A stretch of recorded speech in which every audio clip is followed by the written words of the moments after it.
esta charla, bueno, pues tiene una idea, se llama Asturias 2023, qué retos tenemos por delante, y el objetivo es intentar hacer una fotografía de breve pincelada y breve fotografía de Asturias, qué retos tenemos y qué retos también como movimiento político y social, ¿no? Participan José Manuel Zapico, secretario general de Comisiones Obreras, muchas gracias por venir, Sara Combarros, que es activista joven y feminista, Blanca Cañedo, activista histórica, feminista y presidenta de Mar de Niebla, Quique López, que ha sido portavoz de Podemos Asturias, del Grupo Parlamentario de Podemos Asturias, y también destacado sindicalista históricamente, y David Rivas, bueno, profesor de Economía, ya jubilado, pero bueno, ya ha participado también en varias otras escuelas de Podemos, en varias acciones, por ejemplo, la Folisa del año pasado, pues bueno, intentando también pues pensar Asturias, ¿no? ¿Dónde estamos? ¿Qué nos falta también para poder avanzar, ¿no? El formato serían, voy a intentar, como ir introduciendo, breves preguntas a cada uno de los participantes. Os pido concisión y brevedad, porque hay varios temas que querríamos tocar y bueno, yo creo que habría que intentarlo, como un máximo de 3 minutos. Y otra pregunta para el siguiente, que se puede recoger algunas de las cosas importantes que se han dicho antes y que se quiera opinar, sin problema. Pero bueno, por ir introduciendo temas al debate. La primera pregunta sería para Zapico, en dos sentidos, ¿no? Primero, es claro que la historia de Asturias es una historia de lucha, ¿no? Miramos continuamente al pasado, a nuestro pasado industrial, a la lucha del 34, a las luchas del 62, a la lucha contra la reconversión industrial. También yo creo que en las derechas pasa que también se mira al pasado, ¿no? Y la pregunta es si no hemos sido capaces, digamos, o no estamos siendo capaces de mantener el orgullo y la autoestima tanto en nuestro presente y en nuestro futuro, ¿no? Asturias es una comunidad que pensábamos en pasado y casi resulta llamativo que precisamente ahora, con la situación sanitaria de Asturias, hay una parte de orgullo colectivo, ¿no? Lo que estamos viviendo es, somos los mejores en algo, ¿no?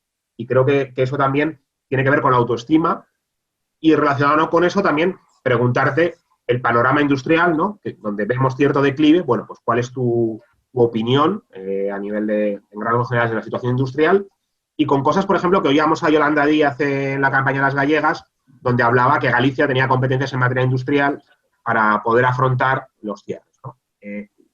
Tenemos que aumentar competencias, control, digamos, de alguna manera, para poder afrontar nuestro futuro en ese sentido. Pues buenos días a todos y todas, un saludo Dani y agradeceros que me hayáis invitado a participar con vosotros y vosotras esta mañana. En 3 minutos son muchas cuestiones, pero así de manera muy esquemática. Yo creo que la historia de Asturias es una historia de lucha y una historia dura, y como todas las historias duras y con dificultades, pues a quienes la conocemos pues nos enorgullece.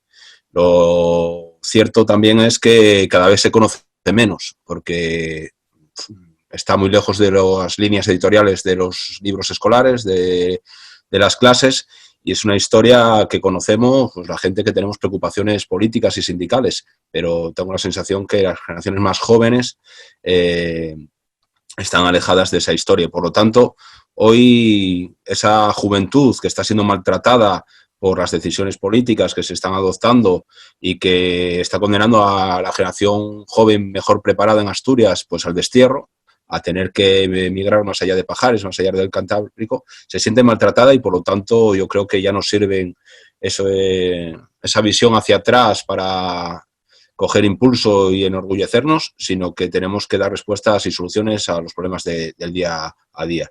Y además un contexto muy complicado porque Asturias está, la mejor palabra que define a Asturias hoy yo creo que es envejecida. Tenemos apenas 1 millón de habitantes, tan solo 370.000 personas trabajando en activo, con 77.000 personas desempleadas. 1 de cada 4 personas en Asturias tiene más de 65 años. Tenemos el triste honor de encabezar el ranking con Mieres a la ciudad más envejecida del estado, a Langreo la 3ª ciudad más envejecida. 8 de cada 10 personas trabajan en los servicios y tan solo 1 de cada 10 en la industria.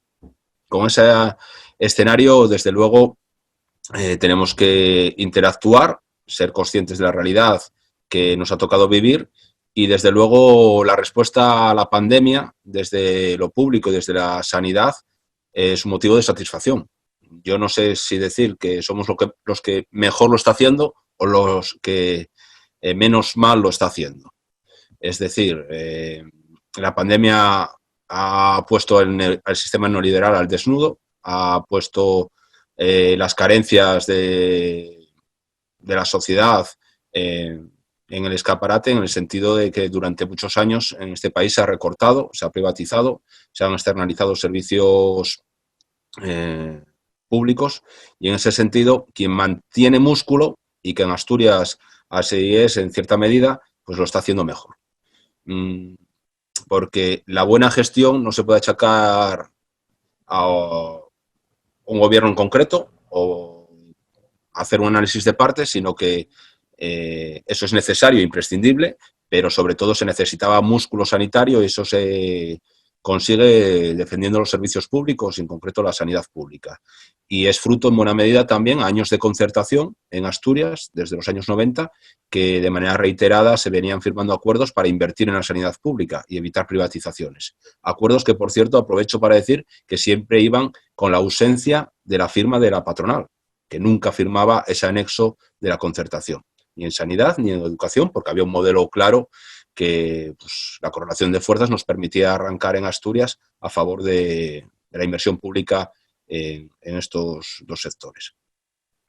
Lo que toca ahora es no bajar la guardia, porque el virus sigue ahí, hay que seguir insistiendo en la responsabilidad de todos y de todas para protegernos unos a otros, porque de esta situación saldremos juntos y juntas, y hay que seguir invirtiendo para fortalecer los instrumentos públicos y sobre todo ahora para dar descanso a las plantillas que están pues en una situación pues muy delicada, porque ya son muchos meses de dar la batalla en primera línea para vencer el virus, y hay que fortalecer pues esos descansos, aumentando el personal y generando pues dinámicas de trabajo más cooperativas.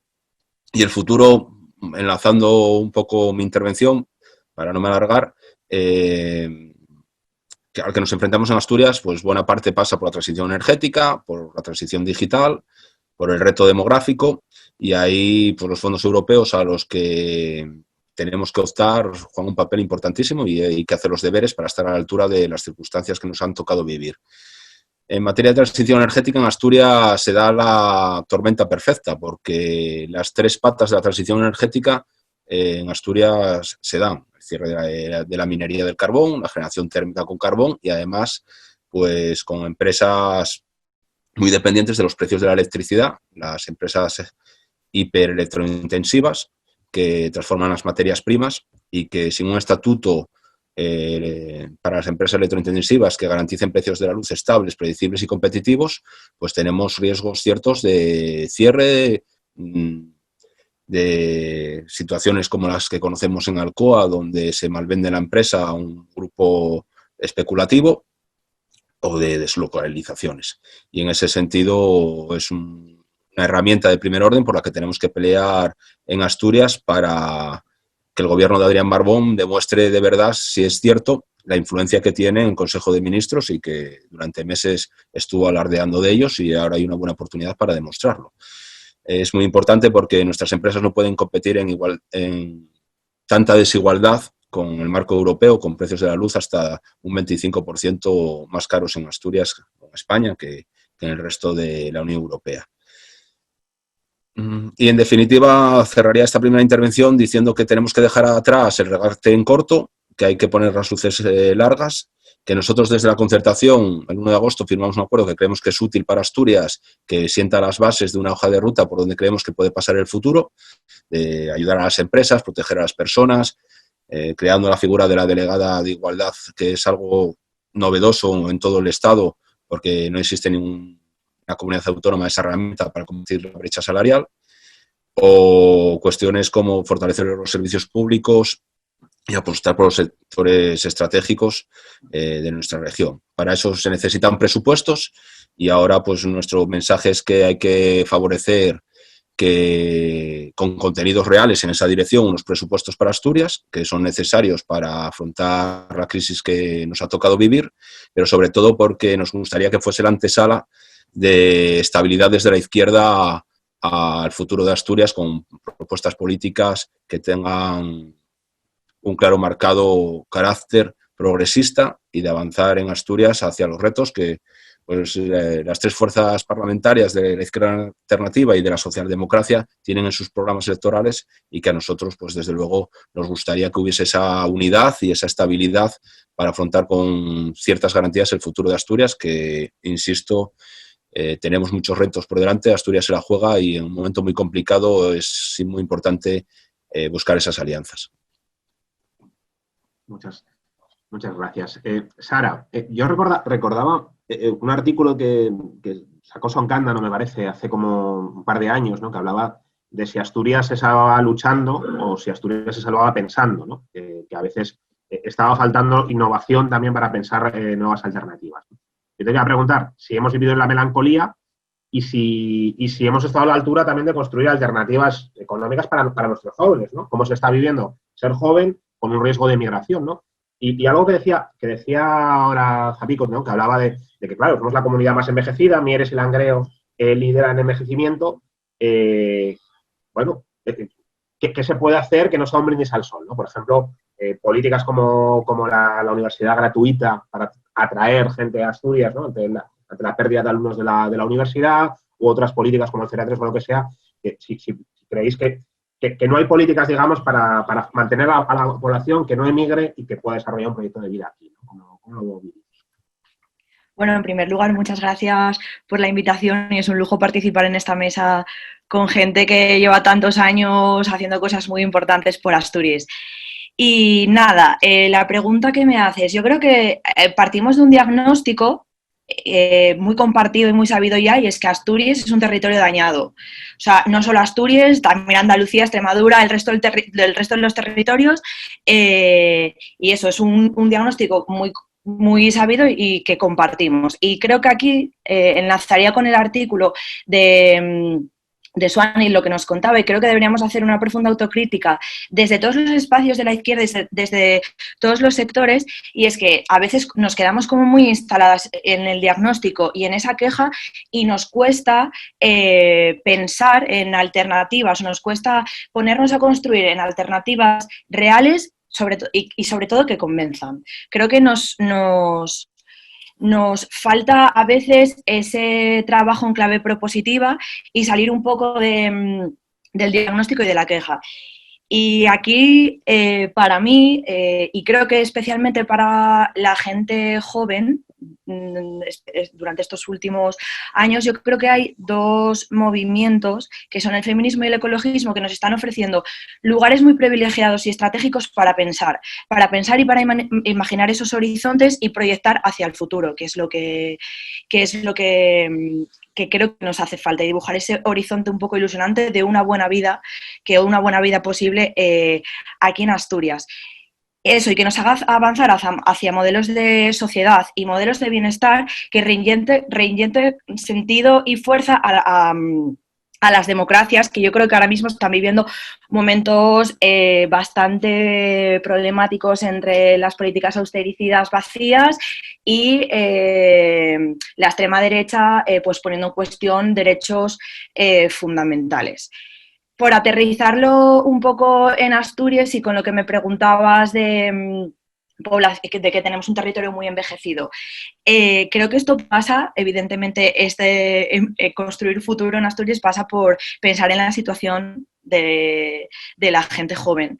Estamos destinados a una precariedad vital absoluta en nuestra tierra, no podemos desarrollar proyectos, no podemos desarrollar proyectos dignos y nos vamos o no tenemos hijos, hijas, no podemos desarrollar familias. Entonces, ¿qué pasa? Que vivimos una crisis demográfica, bueno, que ya está muy consumada y una población muy envejecida. Y esa población envejecida también lo cuidan las mujeres. Entonces, creo que es un problema muy serio el de la juventud en Asturias, no se está visibilizando y no se está teniendo en cuenta, es un problema que está ahí de fondo, pero no está encima de la mesa, y especialmente en estos tiempos con la pandemia, que yo creo que estamos siendo todavía más golpeadas. pasaría por, bueno, no sé, iré aterrizándolo luego un poco más en el resto de las preguntas. Vale, mira, para Quique, te quería preguntar, estás por ahí, no te veo, pero bueno, creo que estás por ahí. Ayer en la charla que teníamos inaugurando la escuela, hablábamos de los medios de comunicación y a mí me llamó mucho la atención que se recordaba que Asturias salía mucho en la prensa estatal durante la transición, pero que progresivamente fue abandonando la presencia en la prensa estatal. En general, todas las periferias fueron abandonando y cada vez se fue, digamos, haciendo una prensa, digamos, más centralizada, ¿no? Parece como que tiene que ver con nuestra propia percepción, ¿no? Que la necesidad de aparecer, de que no estamos y de autoestimarnos, ¿no? Y antes yo te quería preguntar si tú crees que Asturias de alguna manera está mirando a Madrid o a Europa buscando una solución por los problemas, o históricamente se ha buscado que la solución a los problemas venga de fuera, en vez de casi de arremangarse y decir, oye, ¿qué vamos a hacer en el futuro, ¿no? ¿Qué modelo económico vamos a hacer? ¿Cómo vamos a gestionar nuestra economía? ¿Vamos a aumentar nuestro sistema de competencias? ¿Qué vamos a hacer con la red de cercanías que está la FEBE, ¿no? Es una red única en Europa y, sin embargo, en el declive, ¿no? ¿Cómo vamos a avanzar más aún en crear un Estado social, ¿no? Un poco te quería preguntar, ¿no? Si tú crees que de alguna manera el hecho de desaparecer también como entidad política estatal ha hecho que en vez de buscar la solución a los problemas en Asturias, buscásemos continuamente que la solución viniese de fuera, ¿no? Y eso, si de alguna manera crees que nos ha bloqueado, ¿no? Sí, bueno, buenos días. Lo primero, gracias Dani por la pregunta breve como de costumbre y un saludo a todas y a todos los que estáis asistiendo a esta invitación de la Universidad Popular. Sí, yo creo, uno siempre tenía una sensación cuando veía, por ejemplo, en televisión cómo se daban las noticias del tiempo y demás, que siempre saltaban Asturias, ¿no? Parece que siempre saltaban Asturias y dice, joder, ¿es que no existimos? ¿Que no existimos o qué, no? Y tal, ¿no? Somos una comunidad muy pequeña, tenemos un peso muy pequeño que no llega al 3%, poco más del 2% de la población, y tenemos una influencia decreciente también en la economía de este país, porque estamos viviendo una situación de crisis estructural que se mantiene durante varias décadas y que además no tiene visos, pese a los anuncios de audacia del presidente actual del Principado, no tiene visos, al menos de inmediato, y bien quisiera verlos, ¿no? de que haya un cambio de tendencia, ¿no? Asturias, ya se dijo antes, lo dijo Zapico, somos una población tremendamente envejecida, ¿no? La edad media en el 2018 de casi 50 años en Asturias, tenemos unos porcentajes de mayores de 85 años impresionantes, que además en los últimos 40 años se multiplicaron de una manera exponencial muy grande, y luego el peso, ya lo decía antes, el peso económico, bueno, pues y decreciente. Hay que tener en cuenta que Asturias siempre, lo primero, quienes no pueden recordar el pasado están condenados a repetirlo, ¿no? Y en eso hay que saber cuál fue la evolución de esta comunidad autónoma, sobre todo desde que murió Franco y se instauró la etapa democrática después de la transición, ¿no? Lo primero que tenemos que ver es que Asturias es una comunidad que estuvo gobernada prácticamente siempre por el mismo partido. Durante más de 40 años, o sea, durante 40 años, la FSA, el Partido Socialista, tuvo casi la exclusividad del poder en Asturias. Yo algunas veces decía que, bueno, y una situación sin ánimo de querer ser ofensivo ni nada, ¿no? Pero hay una situación parecida al PRI mexicano, donde todos los resortes del poder en Asturias están absolutamente controlados por la misma fuerza política. Y eso crea unas inercias que para mí fueron perniciosas para Asturias, porque también hay que ver que la situación a la que llegamos ahora no solamente proviene de una crisis económica del 2007, no solamente proviene de la crisis actual provocada por el COVID, sino que tiene unas raíces detrás, ¿no? Aquí hubo unas reconversiones de los sectores en los que se apoyaba el peso económico e industrial de Asturias, que era la minería, el sector naval y la industria, prácticamente la industria, que era quien tenía el mayor peso. Una industria que, por cierto, era una minería también que eran estatales y progresivamente se fueron privatizando, que tuvieron que afrontar unas reconversiones porque la entrada de la Unión Europea lo impuso dentro de las leyes del mercado, donde se deshicieron de la capacidad de influencia estatal que había en la industria también del país, vendiendo a empresas privadas y afrontando reconversiones muy fuertes, que lo que hicieron fue hacer que cayera nuestro peso económico, nuestra influencia en el país, pero luego también se le dio una salida que, bueno, estuvo enfocada hacia la consecución de la paz social y, sobre todo, hacia garantizar el bienestar de los trabajadores que se iban a quedar en la calle, que muchas veces se consiguió con luchas muy fuertes, ¿no? Vinieron las prejubilaciones y vinieron también las alternativas en forma de fondos mineros, por ejemplo, que fueron oportunidades perdidas para esta comunidad, ¿no? Para este país. ¿Qué tenemos hoy? Lo que tenemos hoy es como una consecuencia que se genera en esa época, pero que también se fue agudizando en los últimos tiempos, ¿no? Y también como las políticas neoliberales, que hay que reconocer que ganaron peso como discurso único a la hora de afrontar medidas económicas o medidas de futuro, lo que provocaron fue que progresivamente se fueron reduciendo las empresas, se fueron reduciendo las condiciones laborales y sociales, se fueron vendiendo empresas a nuevos inversores que ya no tienen en mente el desarrollo industrial, sino que tienen en mente otras reglas, ¿no? Las reglas del mercado muchas veces también más cruel, y las reglas de los equilibrios entre el peso que pueden tener unos y otros países a la hora de ver cómo se establece la competencia, ¿no? Y ahí entran los fondos buitre y ahí entran las deslocalizaciones, que también son ahora mismo un cáncer que está sufriendo nuestra comunidad y que nos está haciendo caer más en la decadencia, ¿no? Yo creo que siempre tuvimos una mirada muy fuerte hacia la dependencia estatal y hacia la dependencia europea, porque se tiene la impresión de que en Asturias el desarrollo de Asturias tenía que venir enfocado a la subvención o al apoyo estatal, ¿no? En Asturias, frente a otras comunidades, yo creo que nunca tuvimos una clase empresarial comprometida con el país, comprometida con el territorio. Y eso también es un déficit que tenemos, ¿no? Sí creo que hay futuro y sí creo que tenemos posibilidades y potencialidades que explorar, ¿no? Pero para eso hay que reinventarse y para eso hay que cambiar las dinámicas de las que llevamos viviendo los últimos 40 años, ¿no? Y no solamente eso hay que verlo en la audacia sobre el papel, sino que hay que verlo también sobre los hechos, ¿no? Y hay que plantearse que la reinvención para asegurar el futuro de Asturias tiene que pasar por asegurar el empleo, tiene que pasar por el retorno de la juventud, tiene que pasar por una Asturias comunicada, tiene que pasar por una Asturias verde, tiene que pasar por una Asturias sostenible y tiene que pasar por una Asturias conectada. Y todos esos elementos son los pilares sobre los que para mí se tiene que asentar una nueva realidad de Asturias, una nueva reinvención, una reconstrucción de lo que hablamos ahora, ¿no? Gracias, Quique.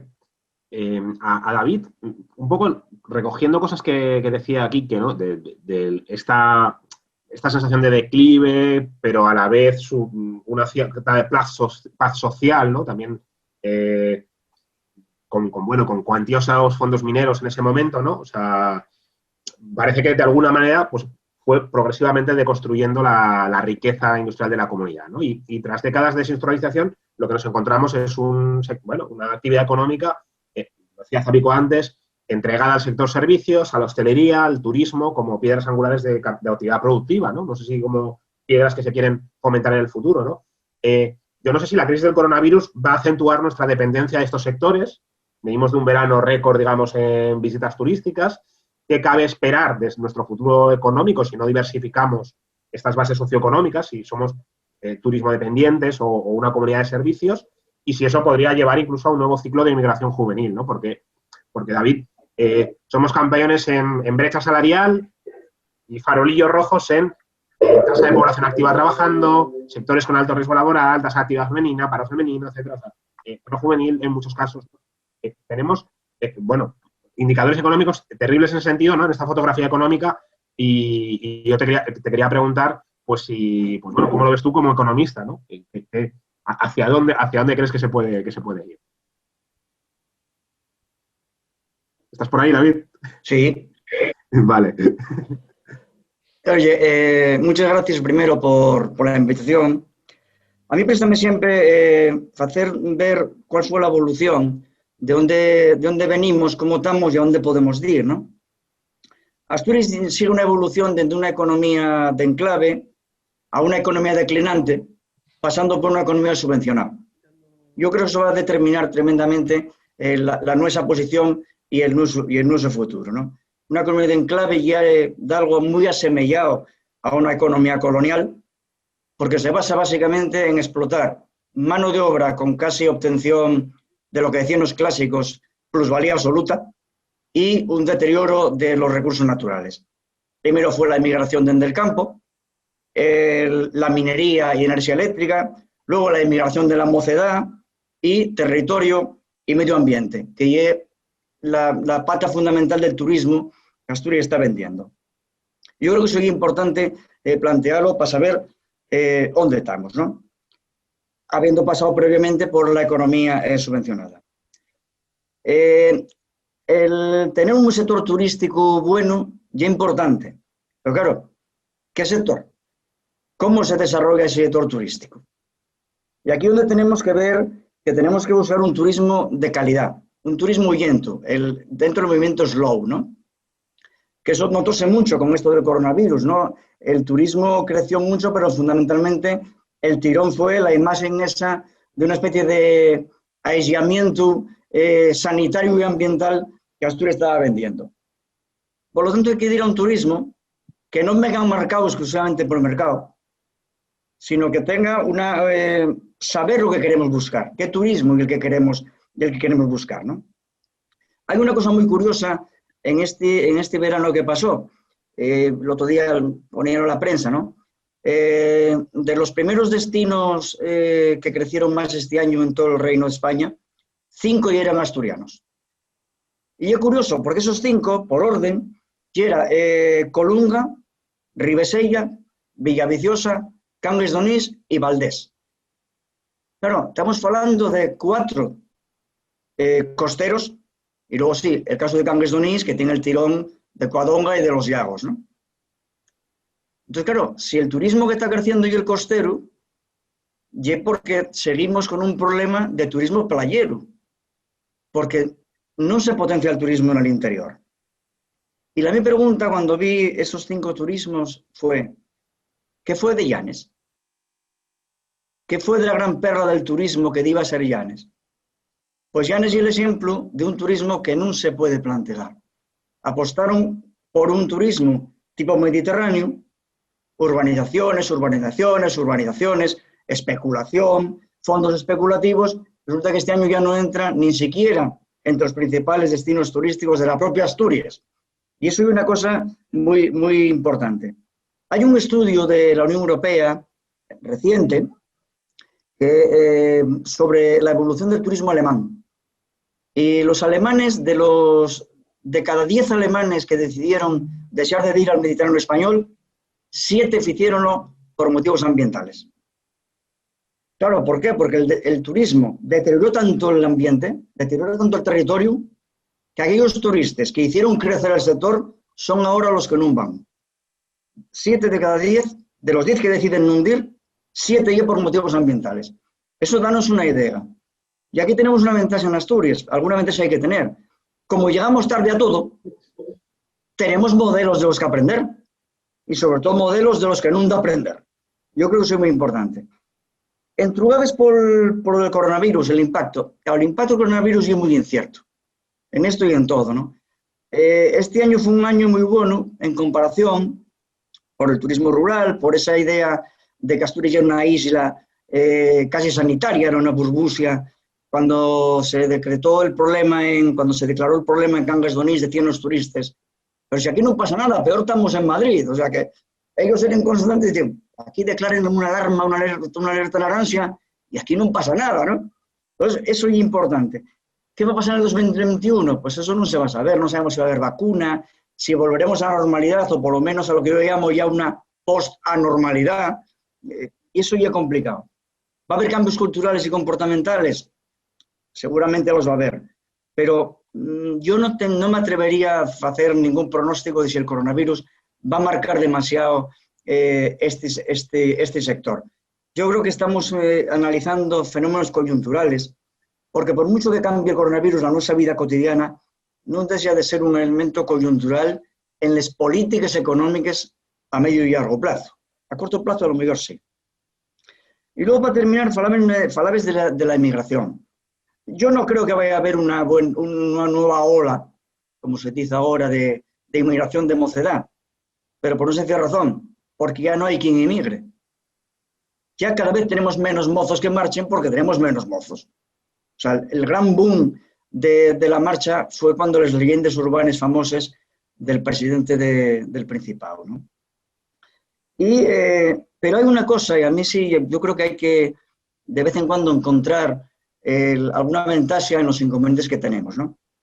El avivamiento que tenemos, que hay un elemento muy complicado para nuestro futuro, tiene también algunos elementos que potenciarían ese futuro y darían un aire de optimismo.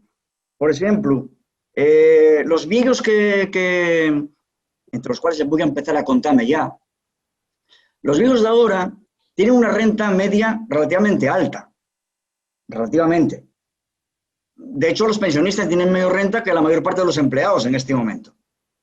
Tienen una vida larga y con cierta calidad en la salud. Esto quiere decir que hay un sector importante de creación de empleo en sectores vinculados a la tercera edad, a la gente mayor, que tienen unas demandas potentísimas. Volviendo al turismo, ¿qué sería el turismo en el Mediterráneo español en invierno si no fuera el inserso?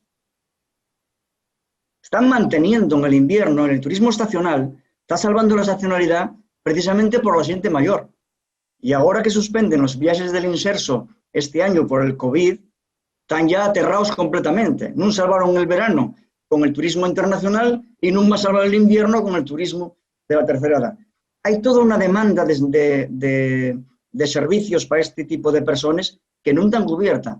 Y esa demanda sí puede ser cubierta por mozos asturianos que están hoy en la inmigración. Sí se pueden crear puestos de trabajo en torno a un sector que parece que hay un gran problema, que evidentemente lo lleva en general, pero puede no ser de cero. Eso quiere decir que podemos incluso potenciar que ese sector, esa tercera edad de renta relativamente altas y con muchas necesidades de satisfacer, pueden ser satisfechas por una oferta de gente moza muy cualificada, que la tenemos ahora y fuera, poniendo cervezas en los bares, cuando podían hacer otras cosas mucho más rentables para ellos y para el país dentro de Asturias. Muchas gracias. Blanca, no sé si estás por ahí. Te quería preguntar, bueno, hemos visto estas últimas semanas que ha habido concentraciones del tercer sector en Asturias para exigir, bueno, pues, adecuadas asociaciones y colectivos, en un momento además clave, ¿no?, de la protección social, de apoyar para que nadie se quede atrás, ¿no? Yo te quería preguntar cómo está impactando la crisis al tercer sector, tanto en las necesidades de apoyo como en la disponibilidad de recursos económicos o institucionales. Y luego te quería preguntar sobre cierto discurso oficial que de alguna manera compara Asturias con una especie de Escandinavia española en materia de protección social, ¿no? Hay cierto discurso en ese sentido y, sin embargo, nos encontramos en algunos aspectos, pues las listas más altas, listas de espera en dependencia de casi 2 años, inversión en vivienda que está en torno a 0 euros, o, por ejemplo, bueno, una situación en residencias que no es comparable a la de Madrid, pero que también tenemos 2/3 de las residencias, por ejemplo, en manos de fondos buitre o de entidades privadas en este caso. Y ahora un debate, pues, luego podéis comentar también, que tiene que ver con qué va a pasar con todo el dinero que se ahorra el Principado del salario social, ¿no? De muchísimos millones de euros que deberían probablemente quedar en protección social, ¿no? Te quería preguntar un poco qué necesidades hay ahora a raíz del coronavirus y cuál es tu valoración de los principales déficits de este estado del bienestar asturiano. Bueno, buenos días.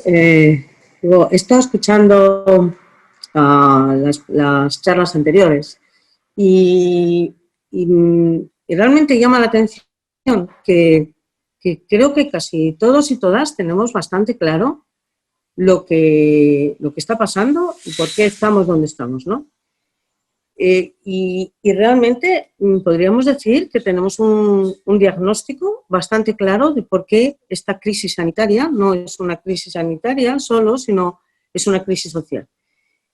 Nosotros, como tercer sector, somos grandes rastreadores. No hemos tenido que aprender el oficio de rastreadores como los sanitarios, porque nuestra función, desde hace muchísimos años, era precisamente eso, ser rastreadores. ¿Cuál es el problema? Yo creo que el mismo que está pasando con los sanitarios. No es una cuestión de hacer las cosas, sino de saber quién está recibiendo en la mesa los informes que estamos haciendo llegar. Y yo creo que el tercer sector tiene cada vez más claro, y el último enfrentamiento, que ha sido doloroso con la consejería, que nos ha puesto ya patas para arriba, porque el tercer sector somos más bien de hacer cosas porque sabemos que somos transformadores de una sociedad que no va bien. Por lo tanto, nuestra misión siempre es ir buscando respuestas a aquellos problemas que van surgiendo, más que quejarnos o contar el problema. Pero el problema ahora no es el hacer un balance, un análisis, como les está pasando a muchos sanitarios y todos estos que bajo la batuta que estamos viendo aquí de Rafael Bengoa, o como uno de ellos, Margarita del Val, o tantos que están poniendo encima de la mesa por qué estamos en esta situación. ¿Por qué seguimos parcheando? ¿Por qué seguimos metiendo recursos sin previsión, sin organización? ¿Por qué no hemos hecho caso de los rastreadores? ¿Por qué no hemos escuchado las propuestas? Porque están encima de la mesa, porque el traje con el que estamos trabajando, las costuras han reventado. Ya no funciona el modelo, porque el modelo social ha cambiado y por el modelo económico ya se ha ido al traste, porque la cuestión medioambiental ya reventó y hoy ha sido el COVID y mañana será un maremoto. Por lo tanto, la pregunta que nos hacemos en el tercer sector es ¿cómo vamos a resolver la comunicación? Porque si seguimos sin comunicarnos, todas las personas públicas, privadas y las comunidades que estamos formando de transformación desde nuestros barrios o desde allá donde estemos, si no tenemos una respuesta institucional, ¿de qué vale todo esto que estamos hablando? Si realmente nuestros líderes no son capaces de entender que hay que evaluar, que hay que hacer un plan, que hay que seguir un plan y que o lo hacemos unidos o no avanzamos, porque es que la sociedad se ha cansado de oír el debate. Antes veía a una compañera, a Nati, que decía, vamos a lo práctico, ¿no? Nos lo escribían.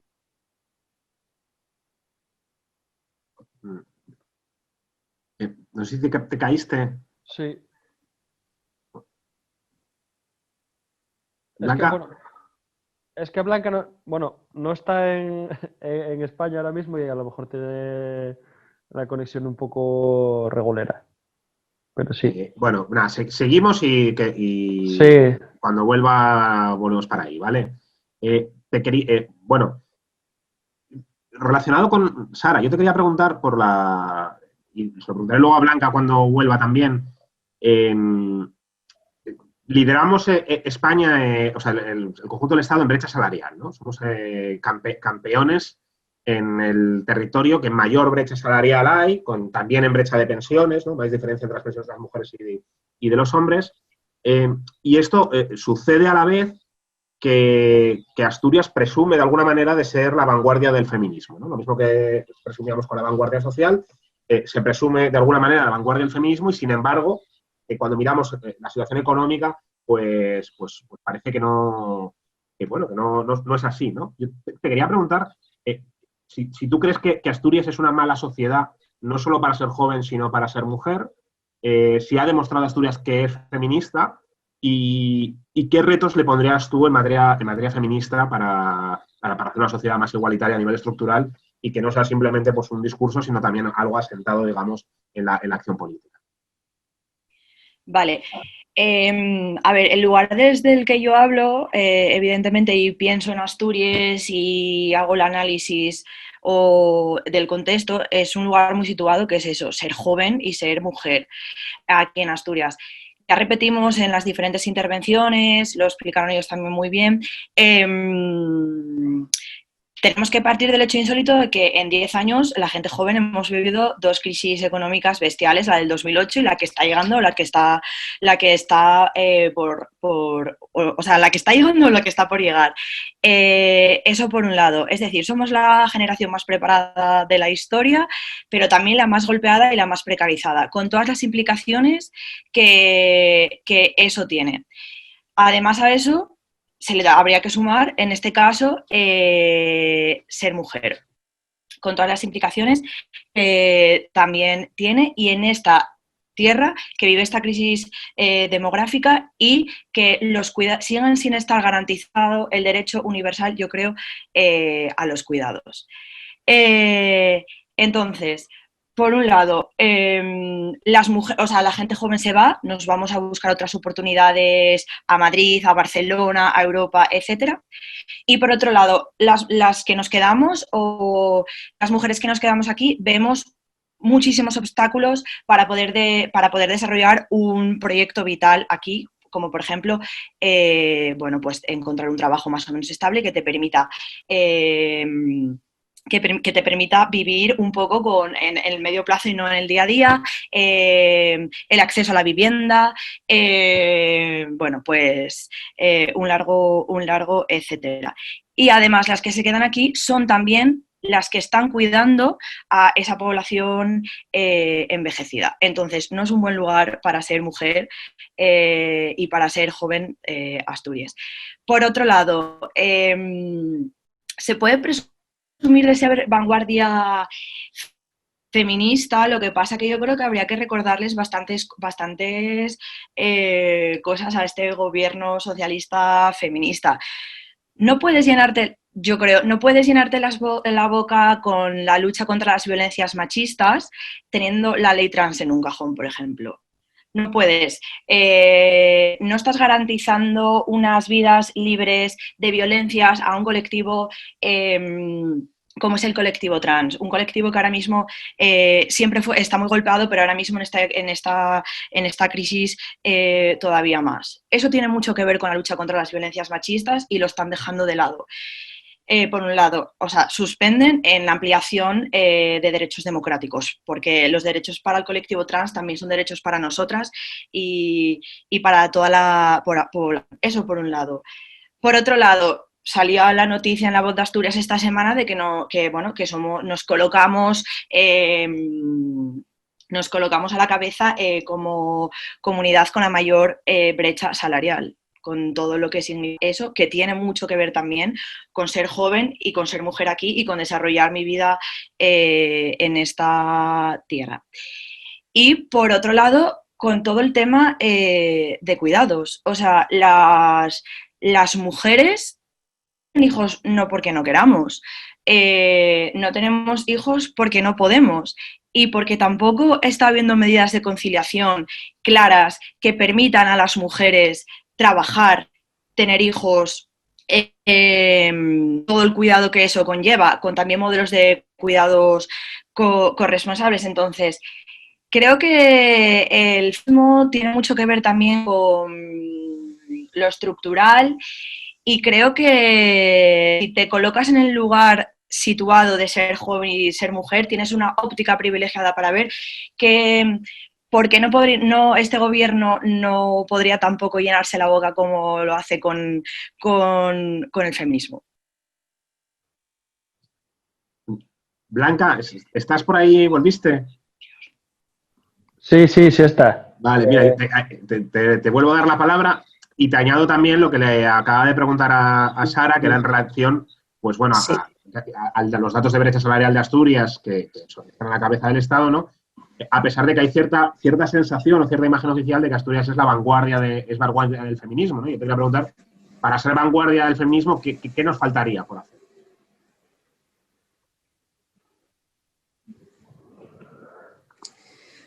Bueno, sí, yo creo que me quedé antes. Y ¿Se me oye? lo que te quedaste de antes también, retoma. Nada, tengo la red muy mal. Tengo la red mal. ¿Se me oye? Sí, ¿Sí? ahora ¿Más sí. o menos? Sí. Bueno, hablando un poco de lo de la aldea gala. A ver, sí es cierto que para algunas cosas Asturias, pues las cosas las soluciones nos van más rápidas. Por ejemplo, el tema del salario social que antes comentabas o la renta básica que nos ha resuelto muchísimas situaciones. La cercanía que tenemos para hablar, bueno, ahí estás tú, ¿no? La fácil que es hablar con nuestros políticos y resolver las cosas de una manera más o menos rápida y la escucha es bastante ágil. Yo creo que más que cantar nuestras glorias, que es cierto que ahí está, la inversión que se ha hecho en salud pública, ahí está, la inversión que se ha hecho pues, en casas de acogida, la inversión que se ha podido hacer en pequeños conatos en temas de vivienda, bueno, claro que están ahí. Yo vuelvo a lo mismo, creo que ahora ya no es tanto pararse a eso, sino hacer un plan. En el tercer sector, después de la crisis, hemos descubierto que lo más importante era hacer un plan. Tener un plan conjunto, porque nos veíamos también al propio tercer sector que cada uno campaba por sus respetos. De la misma manera que en la política, los partidos muchas veces van cada uno portando sus ideas y luego no hay una unión para crear programas que puedan beneficiar a todo el mundo. En el tercer sector también existía esa división y nos preocupaba, es verdad, y nos ha servido la crisis esta, primero para montar RACA, que fue cuando vimos que la administración iba tan lenta, montamos una reunión de todas las asociaciones y a partir de ahí cada uno, y llegamos a detectar asociaciones que ni nos conocíamos, entidades que ni nos conocíamos. Y en lo civil pasa lo mismo. Por lo tanto, creemos que la administración ahora ha llegado el momento de hacer esa función. Esa función no tanto de vigilar, controlar, supervisar, sino de agilizar, de movilizar, de crear encuentros de todas las personas. Como decía antes, de personas incluso no públicas o privadas, sino de todas las entidades que estamos funcionando, que no os podéis imaginar en Asturias la cantidad de ellas que hay y lo bien que hemos ido resolviendo. Pero también nos estábamos pisando la manguera muchas veces, porque estábamos trabajando a veces en cosas que eran repetitivas y no nos aportábamos conocimiento. Así que, por lo tanto, yo creo que el COVID ha venido a demostrar eso, ¿no? Y esa es la tarea, ya no tanto lamernos las heridas ni cantar nuestras alabanzas, sino ver qué ha funcionado bien y a partir de lo que ha funcionado bien, crear, ya no digo en Asturias, es que a nivel europeo, realmente una de las cosas más importantes que tiene Europa para exportar y para divulgar es ese plan de la igualdad. Y ese es el reto.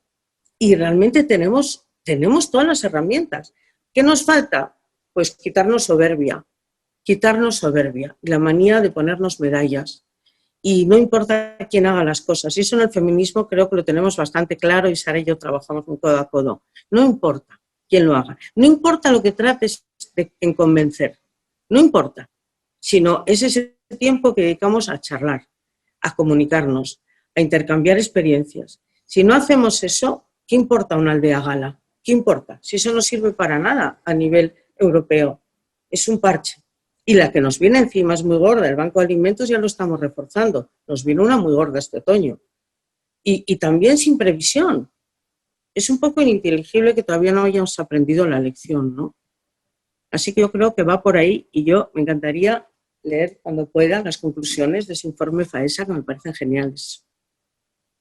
Enrique, tú estuviste la legislatura pasada presidiendo la Comisión de Servicios Sociales y te quería preguntar, con todo esto que estamos hablando, ¿no? El sistema de protección social asturiano, situación de dependencia, residencias, vivienda, inversión en vivienda, ¿qué carencias ves tú que son claves, ¿no? Dentro de lo que tiene que ver con toda la parte de la protección social en Asturias?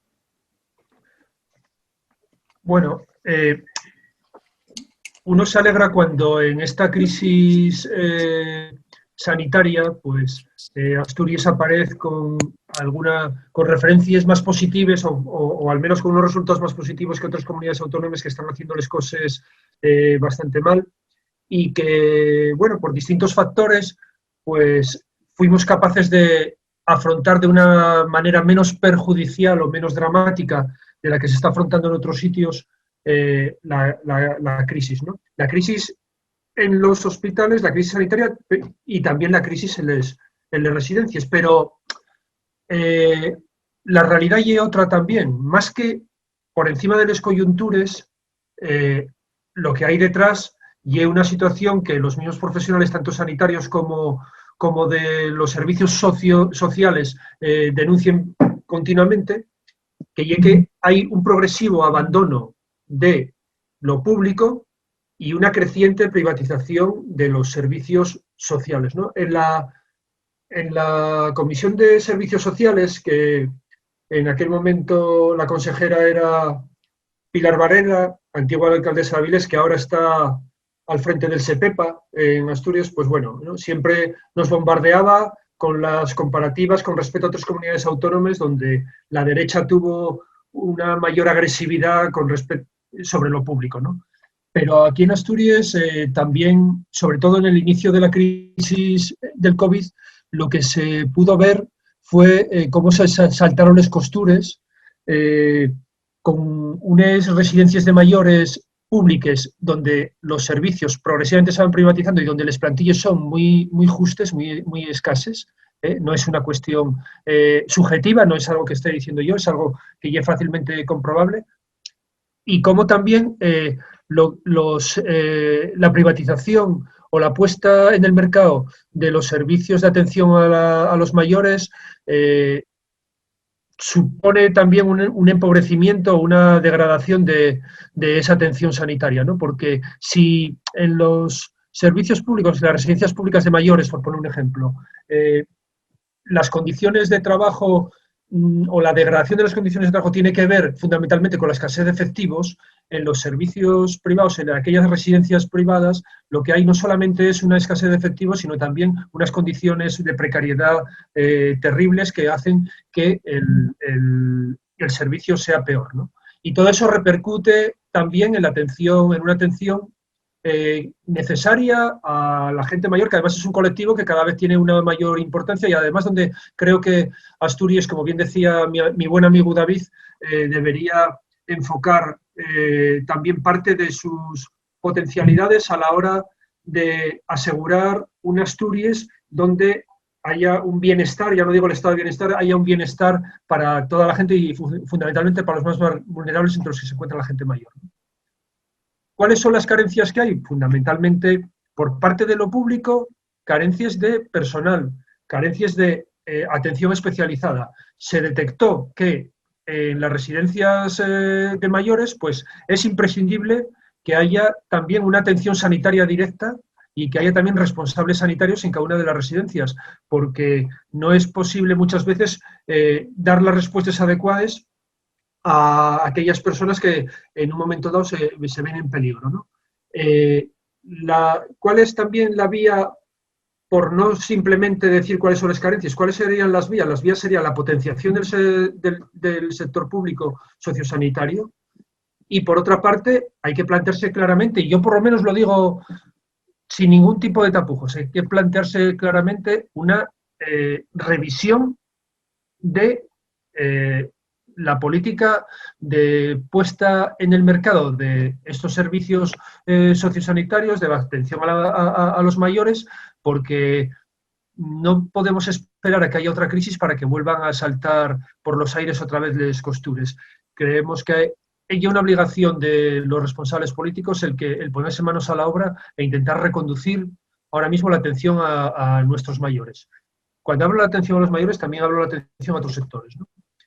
Blanca, que lo decía, y bueno, tiene más elementos para poder hablar con mayor propiedad, ¿no? Yo me puedo fijar en los datos, ¿no? En Asturias hay un índice de pobreza, de riesgo de pobreza, que si no me equivoco anda alrededor del 20%, no sé si incluso superior, ¿no? Eso es una barbaridad. O sea, decir que en una comunidad de 1 millón de habitantes tenemos a 200.000 personas en riesgo de pobreza, eso ya es dramático. Estamos en el siglo XXI en uno de los países más desarrollados del mundo, ¿no? Entonces, bueno, no solamente estamos en condiciones de poner a Asturias en valor porque respondemos en un momento coyuntural a una crisis sanitaria de manera menos mala de la que están respondiendo otros, sino que tenemos detrás unas carencias estructurales también a las que tenemos que poner freno. Y para eso vuelvo a la reinvención de la que hablaba en la primera intervención, ¿no? O sea, creo que tenemos que romper esquemas y romper moldes y tenemos que afrontar la reconstrucción de Asturias, la recuperación, con nuevas fórmulas, que sean capaces de construir una sociedad diferente de la que tenemos en este momento. También en el sector de cuidados, en el sector de la atención a mayores, a la infancia y en la atención a la gente más vulnerable. David y José Manuel, os quería preguntar, David y Zapico, por varias cosas, ¿no? La primera, la disyuntiva que parece que está de alguna manera entre economía y medio ambiente, ¿no? Estamos en un proceso de transición, parece que hay que, de alguna manera, asegurar que se preserve el empleo de lo que hay, mantener, digamos, el sector industrial que tenemos, parece ser que sí, pero también hay una necesidad de inversión en economía verde, nuevas tecnologías, etcétera, ¿no? Ahí la pregunta es si es sostenible un sector industrial que no invierte lo máximo posible en las mejores técnicas disponibles contra la contaminación, ¿no? Si eso de alguna manera no nos hace en más riesgo frente a las deslocalizaciones. Y relacionado con eso, yo os quería preguntar sobre, claro, hemos hablado estos meses, por ejemplo, de Alemania o Francia como ejemplos de países que tienen una amplia participación pública en el sector industrial, ¿no? Incluido el caso, por ejemplo, de Baja Sajonia, donde no es que el Estado tenga un porcentaje de Volkswagen, sino que la propia comunidad autónoma tiene un porcentaje muy significativo de Volkswagen, en torno al 20%, ¿no? ¿Creéis que una de las vías para frenar las deslocalizaciones es que haya participación pública y control público de nuestras empresas estratégicas? Y luego, en relación a los fondos de transición, mira, se hablaba antes de los fondos mineros y de que se podrían haber aprovechado mejor, ¿no? Y donde parece ser que hubo bastante participación política y poca participación técnica. Y ahora estamos viendo con los fondos de recuperación, de digitalización, de transición que vienen de la Unión Europea, joder, da la sensación de que hemos pasado de una participación, digamos, política, no social, a un lugar donde Calviño va a decidir en qué se invierte y en qué no. Y hay un cierto riesgo de que bajo criterios técnicos, ¿no? Bajo un supuesto criterio de los técnicos, se elimine cualquier criterio de control político, de control social y de inversión en Asturias de sectores estratégicos, ¿no?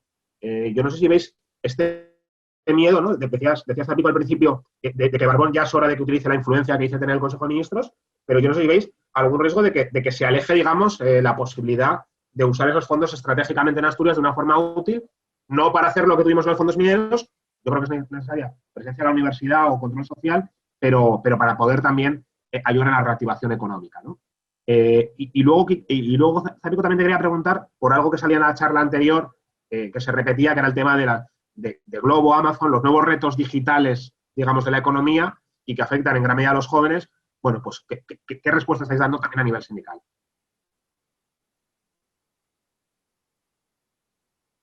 Para David Rivas y para Zapico.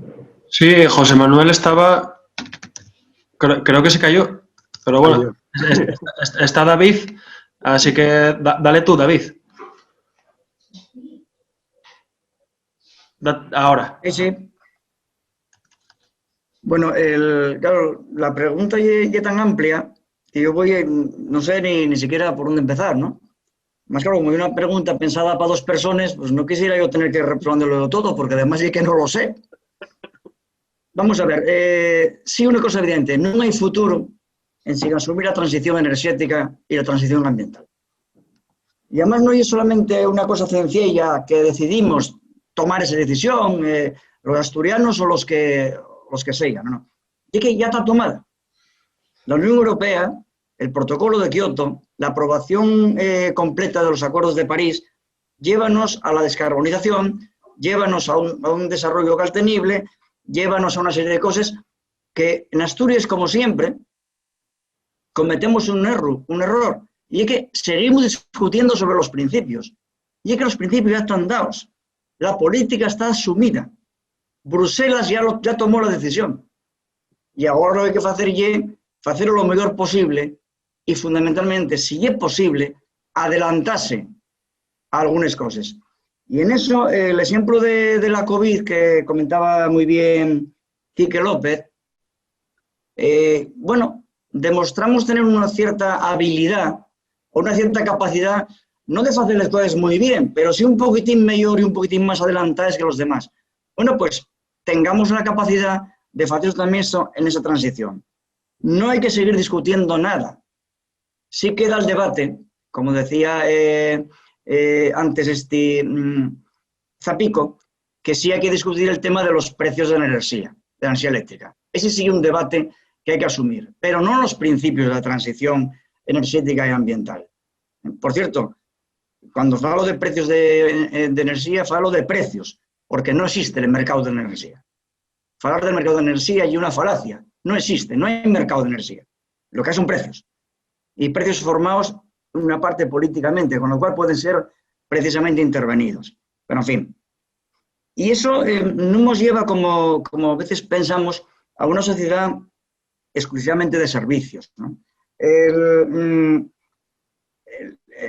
A mí llama la atención, ya en los años 70 y 80, siendo yo estudiante y luego los primeros años de profesor, llamaba la atención aquello de la sociedad postindustrial, ¿no? Entonces, bueno, la industria parecía que estaba en la historia y había que tirar hacia otros sectores. Bueno, seguramente que era verdad que había un peso muy grande de la industria, sobre todo la industria básica, pero claro, cuando entonces, y ahora ya igual, los países que están marcando líneas en el mundo, en la economía mundial, como China, como Brasil, como la India, están basando su potencia en la industria. Decir que estamos en una sociedad postindustrial es un poco absurdo. Si de 5.000 millones de personas, 2.500 están creciendo sobre la base industrial, aquí algo falla en la conceptualización. Pero entonces no hay que ir solamente a los servicios, porque los servicios, la gente siempre se identifica con el turismo, fundamentalmente. Y en Asturias, fundamentalmente. ¿Y por qué? Porque al ser una población en decadencia y muy aviellada, claro, todo el turismo nuestro está pensado para el que viene de fuera. No tenemos una oferta turística pensando en la demanda interior, porque la demanda interior cada vez más pequeña. Entonces, siempre pensamos en el turismo con carta al exterior, la gastronomía hacia el exterior, o hacia el exterior, el teletrabajo hacia el exterior, las comunicaciones. Aquí lo que tiene la gran polémica es la comunicación con la meseta. Bueno, que hay un problema, puede ser, pero ya es más complicado de ir a Ibias. Cuando hablamos de comunicaciones, siempre pensamos en la mesetona. Como dice un amigo mío de Cangas, en el chugarón. Y sin embargo, tenemos otros problemas. Hay que tener unos buenos servicios, pero sobre todo yo ahí sí insisto mucho en lo que ya insistieron algunos compañeros de esta mesa, ¿no? Que llegue la educación y la sanidad. Cuando pensamos en una economía de servicios, siempre estamos pensando en el turismo, siempre estamos pensando en este tipo de cosas, ¿no? Dentro de la economía de servicios, la educación y la sanidad, que son sectores básicos, no solamente sociales, sino desde el punto de vista económico. Lo de la educación es evidente. La educación es el virtud de lo que podemos hacer mañana. Una población que no esté formada y una población que no puede dar salida a un país. Y es curioso, Asturias siempre tuvo un nivel educativo muy superior a la media del Reino de España. Bueno, pues esa ventaja podemos estar perdiéndola, en lugar de estar reafirmándola. En sanidad pasa lo mismo, pero la sanidad no solamente hay un problema de bienestar social, ya que hay un sector de un enorme tirón económico hacia atrás, porque tira de la innovación, tira de la tecnología, tira de la universidad. Una sanidad de calidad no solamente vale ahora, que cuando vienen maldades todo el mundo piensa en la sanidad, no, y que viene también en otros momentos. Los hospitales no solamente son sitios donde la gente se va a curar, son sitios donde se investiga. Son uno de los elementos fundamentales de las universidades, de las facultades de medicina, de las escuelas de enfermería, de las facultades de veterinaria, que tienen gran relación, como estamos viendo con la COVID, tienen gran relación con la medicina. Es decir, no solamente, los veterinarios no solamente valen para curar a los perros y a las vacas, también saben de virología, también saben de microbiología. Entonces, ese tipo de cuestión, ¿no? Entonces hay que tener una buena servicios, pero hay que tener una industria básica. Y la industria básica yo creo que es fundamental. Y hay que tenerlo, sobre todo en Asturias, que vivimos en este momento, y en eso todo el mundo más o menos estamos de acuerdo, aunque luego voy a hacer una matización, que vivimos en Asturias de 4 velocidades.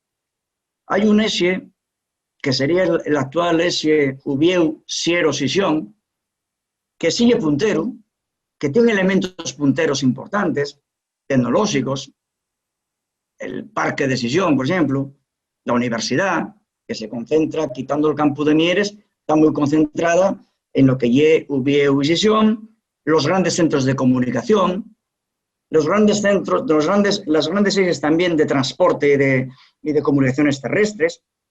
Luego tenemos un interior centro-oriental en decadencia industrial, pero con algunas empresas innovadoras. No todo hay un desierto industrial, pero sí muy degradado territorialmente, fundamentalmente. Lo que serían las antiguas cuencas mineras tienen una degradación territorial que es tremenda. Luego está la costa, que se va manteniendo más o menos, que es la que tira del turismo fundamentalmente, pero que tiene una agroindustria con cierta potencialidad y que pierde menos población que el resto de Asturias. Y luego queda el suroccidente, que es la zona más aislada. Y no es solamente aislada porque se tarde más en llegar por las carreteras, sino porque está aislada tecnológicamente, culturalmente y políticamente. Muchas veces los economistas acaban esclareciendo que la economía es una ciencia social, que la teoría económica es un invento más o menos ideológico, que lo que hay que recuperar es la idea de la economía política, de la economía que hicieron los clásicos, la economía que hizo Marx, la economía que hizo Keynes, y que no estamos inventando nada nuevo. Pero, y aquí hay un elemento para mí importante, y es el propio desconocimiento que los asturianos tenemos de nuestro propio territorio. Los asturianos presumimos mucho somos muy grandones a veces, y presumimos del país que tenemos, y luego resulta que no lo conocemos, y que no sabemos dónde están las cosas. El otro día contábame una mujer, una excelente técnica, que cuando ella va a dar cursos de formación, llama la atención cuando en los cursos de formación hay chavales mozos del suroccidente. Y entonces pregunten, bueno, ¿y allí cómo está la cuestión industrial, la empresarial y tal? Y bueno, y todo hay un desastre. Allí no hay nada, allí no hay nada que hacer, allí no hay ninguna posibilidad, allí no se crea empleo, allí no hay empresas. Pregúntese por las empresas, estamos hablando de rapazos de la universidad. Bueno, pues falente de Duro Felguera, falente de Arcelor, falente del Musel, falente de Química del Nalón, falente de la central lechera de algunas veces. Entonces, a los que son del suroccidente, esta mujer pregunta, digo, ¿vosotros nunca tomáis café? Llega en el suroccidente, está la principal industria de café. Llega en el occidente, en este caso en el noroccidente, están los 2 castilleros principales de Asturias en este momento, uno en Navia y otro en las Figueiras. Llega la propia CEASA, la papelera está en Navia. Llega la principal cooperativa agropecuaria de Asturias está en Outur. Llega el polígono de la Curuscada, estuvo fabricando elementos para la NASA. Esto es que no todo es tan desastroso. Sí hay elementos a poder pensar, pero claro, si los desconocemos, si los propios chavales que van a la universidad y que proceden de esas zonas no saben que café es el gallego y la industria principal de café de Asturias y posiblemente de todo el norte, entonces, claro, ¿de qué no sabemos en qué país vivimos? Y eso es un problema de pedagogía popular. Pues yo creo que eso es importante. Y claro, y luego con este problema territorial, ¿cuál es la solución que hacen nuestras élites? Bueno, por llamarles élites, que a mí parece muy desaxerado, y como esa especie de complejo de británicos de la escandalera que tienen, saquen de tiralíneas, agarren el mapa y ponen a hacer concellos, juntar concellos. Eso no es una política territorial. Una política territorial va por ejes de desendolco. No va trazando líneas como los británicos en África. Porque, por suerte seguramente por los británicos, la escandalera no llegó a Westminster. Entonces, ese tipo de elementos son muy importantes.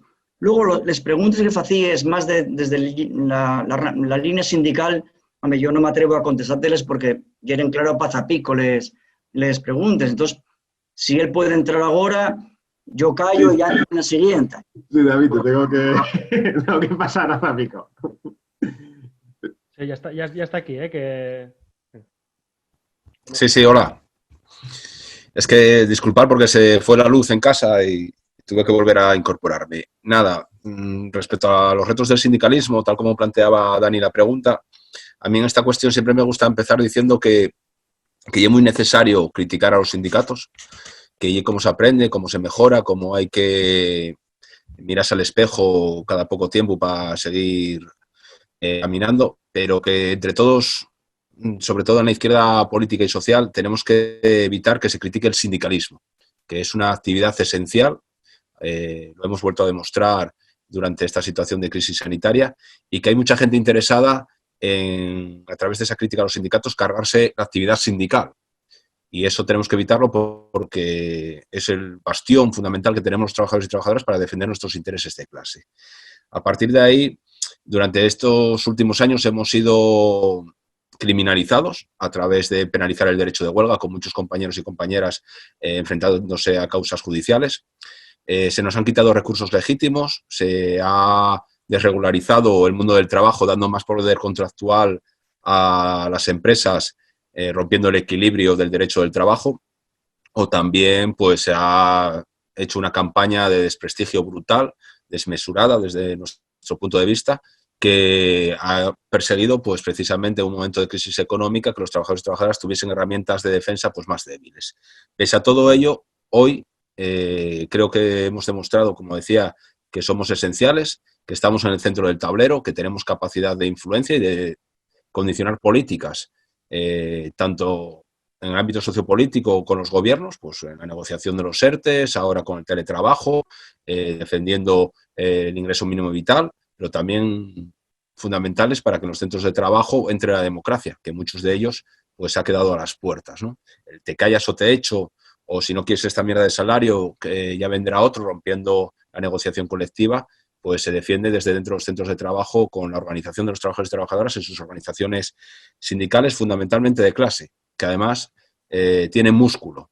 Acabamos de cerrar un periodo álgido de elecciones donde en España se han elegido unas 274.000 personas como delegados y delegadas, y el sindicalismo de clase confederal ha obtenido pues más del 70% de los votos y de las personas electas en las elecciones sindicales recientemente.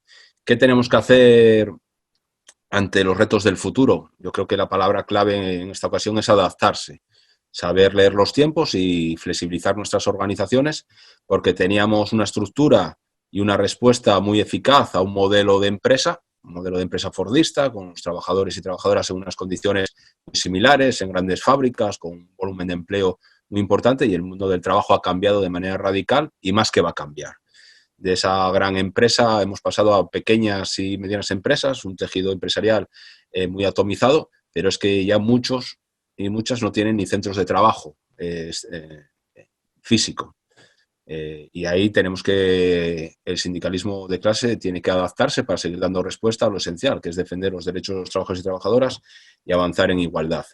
Creo que los fundamentales se pueden resumir en seguir peleando por el trabajo decente, en apostar por un modelo productivo que tenga a la industria como eje vertebral y a la tecnología y la innovación como motor, y mientras se crean las condiciones adecuadas para que todas las personas lleguen a final de mes, pues proteger a las personas más vulnerables a través de lo público. Siendo lo más escueto posible, pues nosotros creemos que nuestra actividad sindical tiene que basarse en tener los pies en los centros de trabajo, y ahí la negociación colectiva es fundamental, y la cabeza siempre en una sociedad más justa, con más derechos y más igualdad, y el diálogo social y la concertación son herramientas muy útiles. En el ámbito social, por nuestra intervención en la sociedad, pues yo creo que menciono 10 retos muy rápidamente y de forma esquemática. En primer lugar, defender el Estado, querer al Estado. Querer el Estado no es llevar una pulsera con la bandera de España, es pagar impuestos fundamentalmente. Y defender el Estado porque es el escudo social, y esta crisis lo ha demostrado, para que las personas puedan tener una vida digna. Defender los servicios públicos como andamios fundamentales de un Estado social y democrático de derecho. Defender un sector público fuerte, y ahí es fundamental utilizar herramientas de participación pública en empresas estratégicas.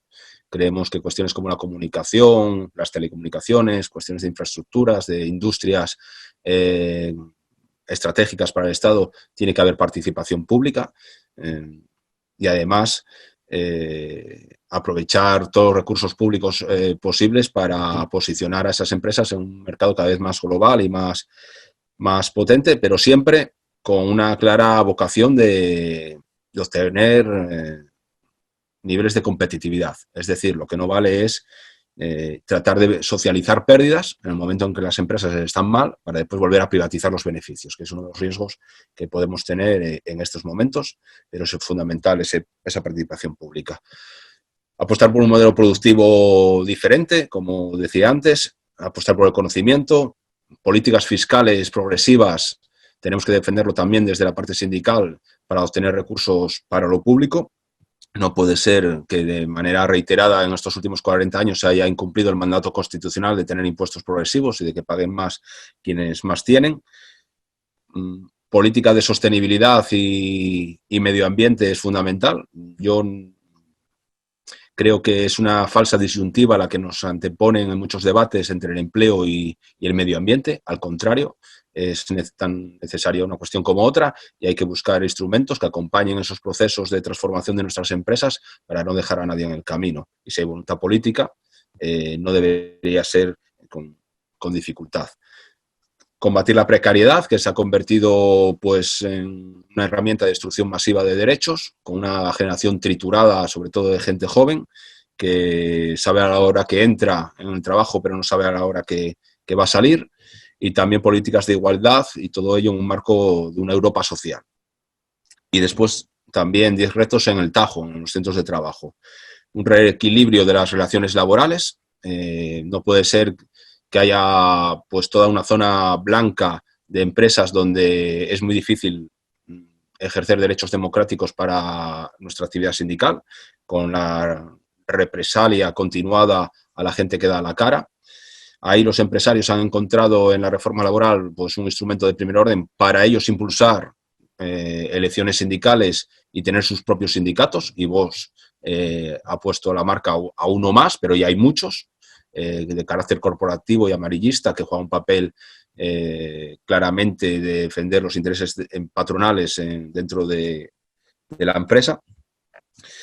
Revertir la reforma laboral para acabar con la ultraactividad, para recuperar la ultraactividad, acabar con la prevalencia del convenio de empresa por encima del sectorial o regular la subcontratación.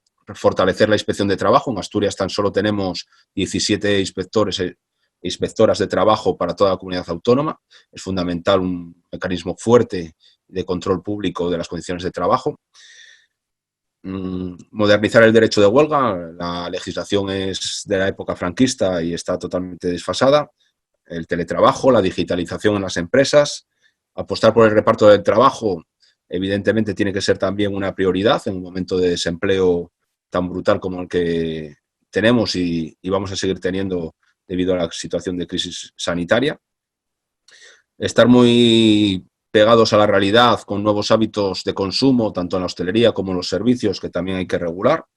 Apostar por la salud laboral. Tenemos un auténtico drama en este país que muy poca gente habla. Cada día fallecen 2 personas en accidente laboral.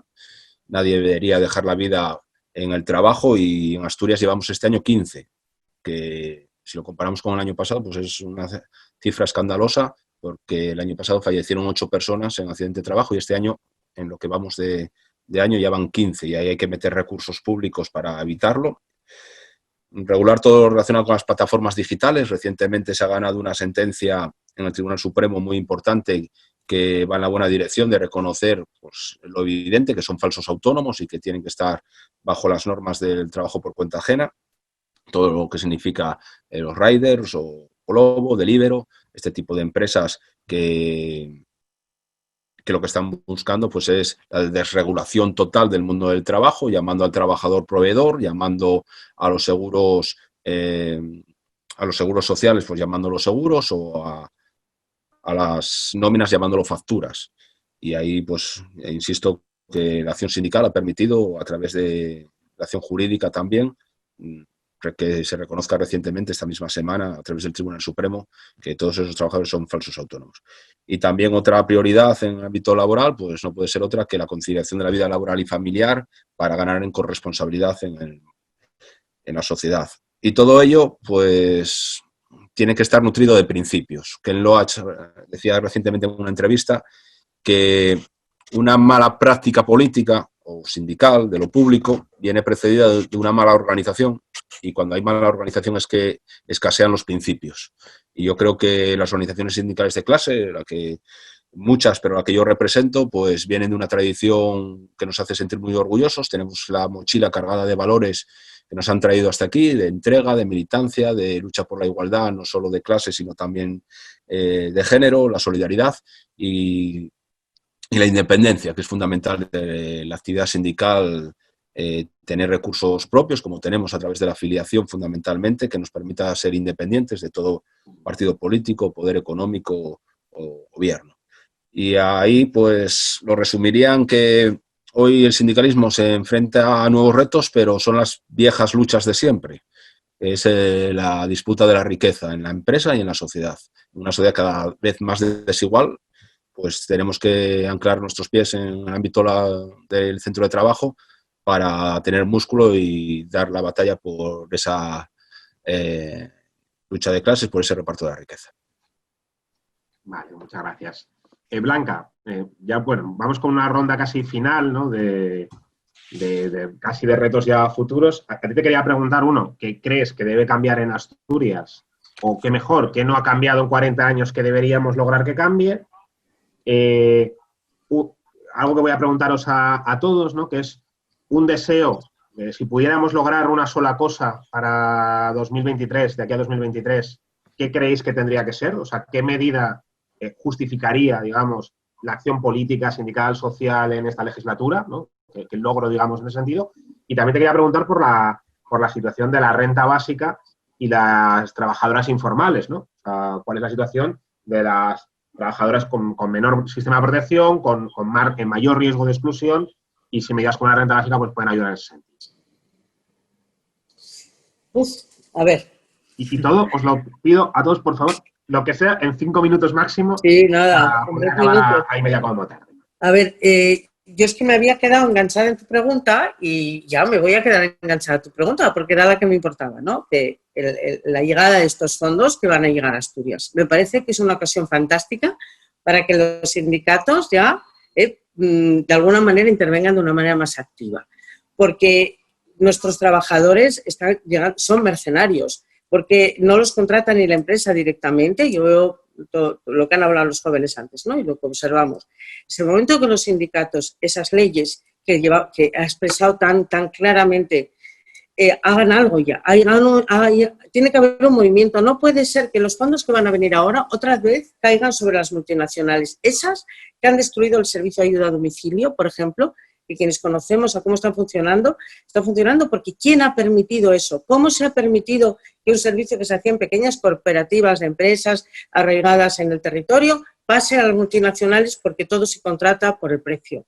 Hablabais antes, que a mí me preocupa también y nos da tiempo, así que vamos a tener que organizar otro debate, de la clase empresarial nuestra, asturiana, que no está comprometida con el territorio, como pasa, por ejemplo, en el País Vasco. Pues hay toda una cultura que se ha despreciado al empresario en esta región.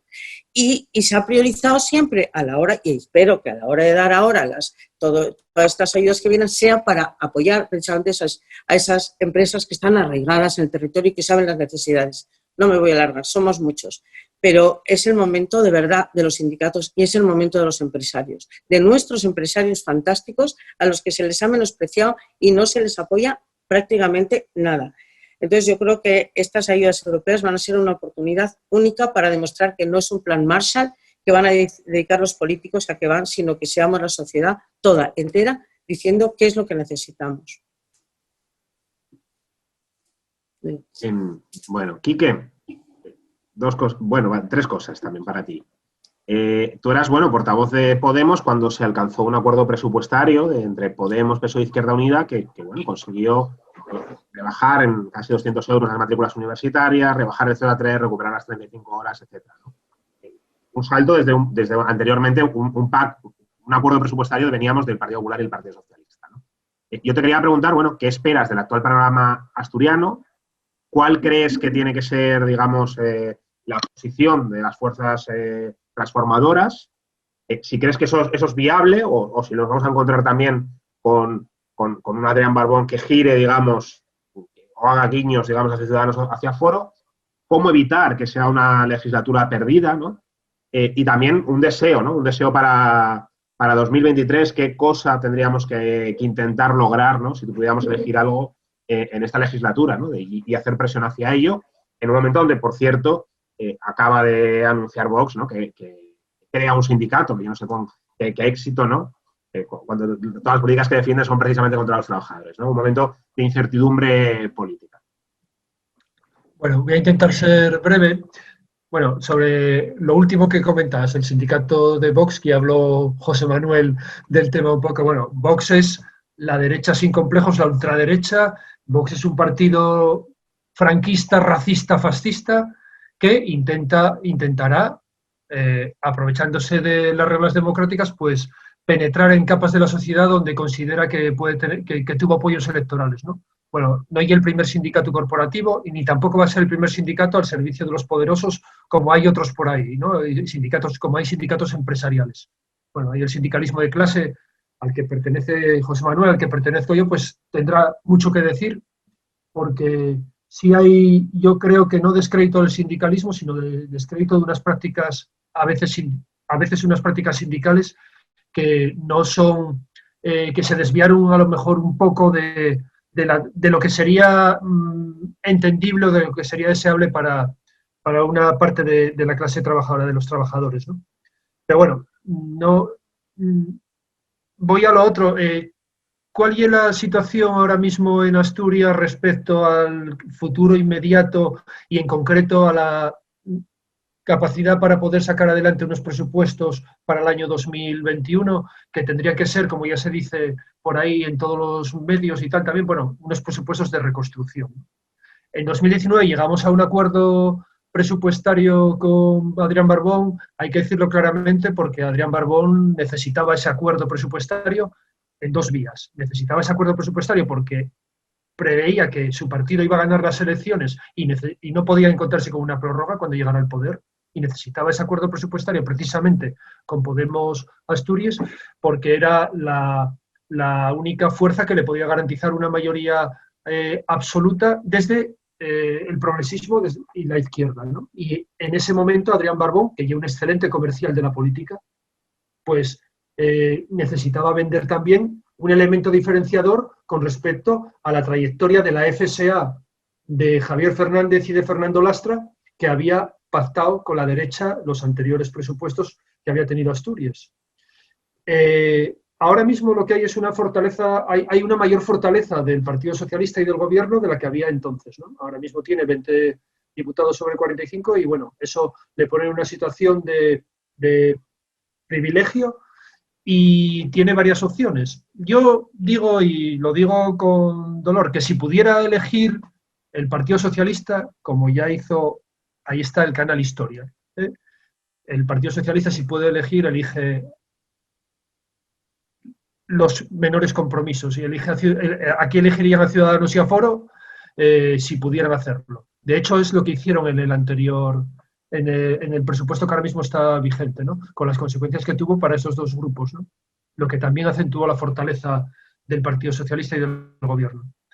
¿Qué toca ahora? Lo que toca ahora es afrontar una nueva situación que viene agudizada por una crisis sanitaria que también trae detrás una crisis económica, porque la crisis sanitaria es posible que pase, pero la crisis económica va a quedar con nosotros.